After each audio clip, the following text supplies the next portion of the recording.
السلام علیکم معزز طلبہ و طالبات. ہم الفاظ کے معنی پڑھ رہے تھے. تو حاذہ کے متعلق ہم نے پڑھا تھا کہ یہ اسم اشارہ ہے، مذکر کے لیے استعمال ہوتا ہے اور یہ قریب کے لیے استعمال ہوتا ہے، اور اس لفظ سے اشارہ کیا جاتا ہے. اس کا مطلب ہوتا ہے یہ. تو ہم آج الفاظ کے معنی پڑھیں گے کچھ. ہادہ، یہ یعنی یہ اسم اشارہ ہے اور یہ قریب کے لیے استعمال ہوتا ہے.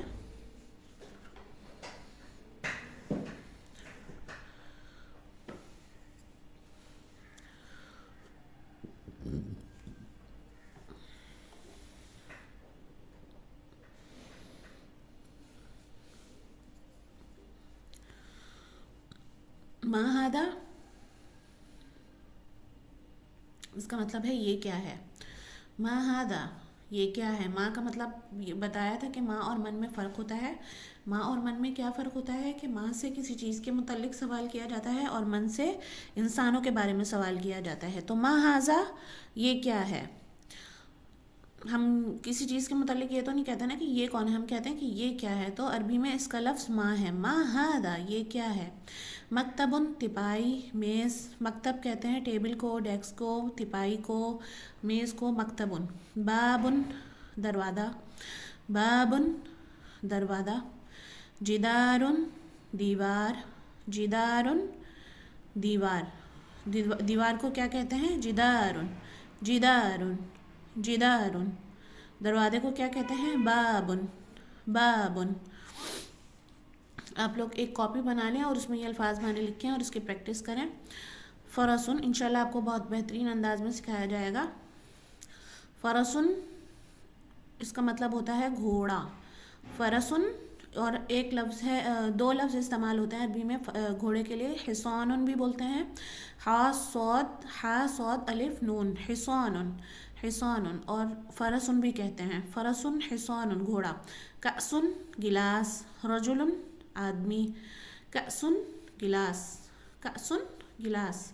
رجل، آدمی. ولدن، لڑکا. من ہاذا، یہ کون ہے.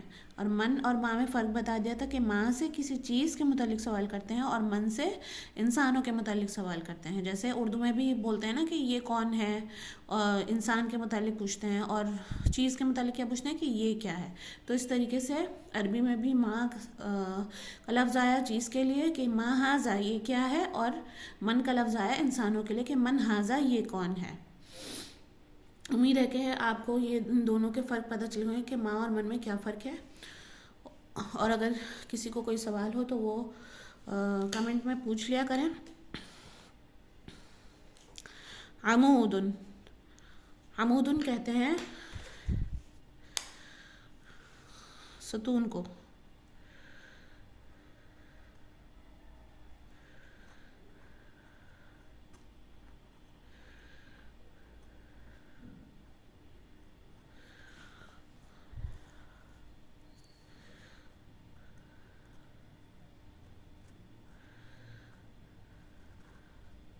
سقفن. سقفن، چھت. سقفن، چھت.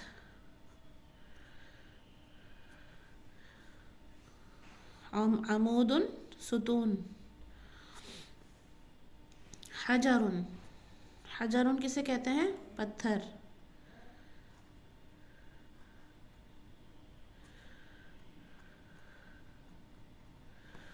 ماء. ماء تو آسان ہے. ماء، پانی.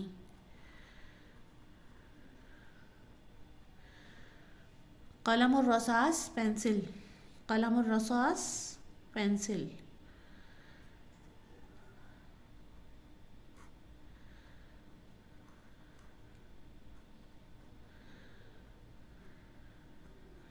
ابن، والدن. والد.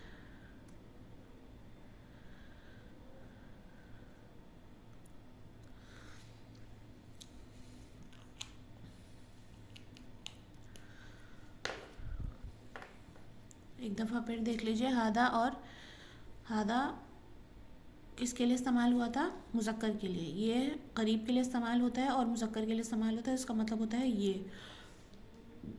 اور ہاذا کی یہ ڈیفینیشن لکھی ہوئی ہے یہاں پہ کہ اس میں اشارہ ہے. ہاذا کیا ہے؟ اس میں اشارہ ہے. اور مفرد یعنی ایک، مذکر یعنی مذکر ہو اور ایک ہو اس کے لیے استعمال ہوتا ہے، جبکہ وہ کیا ہو؟ نزدیک ہو. جیسے ہاذا کتاب، کتاب قریب رکھی ہوئی ہوگی، نزدیک ہوگی یعنی، اور ایک ہے کتاب اور مذکر ہے تو کتاب، تو اس کے لیے کیا استعمال ہوگا؟ ہاذا. ہاذا کی کیا ڈیفینیشن ہے؟ اس میں اشارہ ہے اور مفرد مذکر کے لیے استعمال ہوتا ہے جبکہ وہ نزدیک ہو. اور ماں اور من میں کیا فرق ہے کہ ماں سے اس لفظ سے یعنی ماں سے کسی چیز کے بارے میں سوال کیا جاتا ہے اور من سے انسان کے بارے میں سوال کیا جاتا ہے.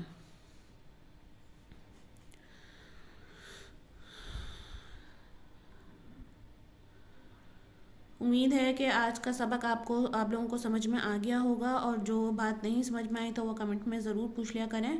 تو کیا کہتے ہیں، اور ہمارا آن لائن کورس جوائن کرنے کے لیے دیے گئے واٹس ایپ نمبر پر رابطہ کر سکتے ہیں.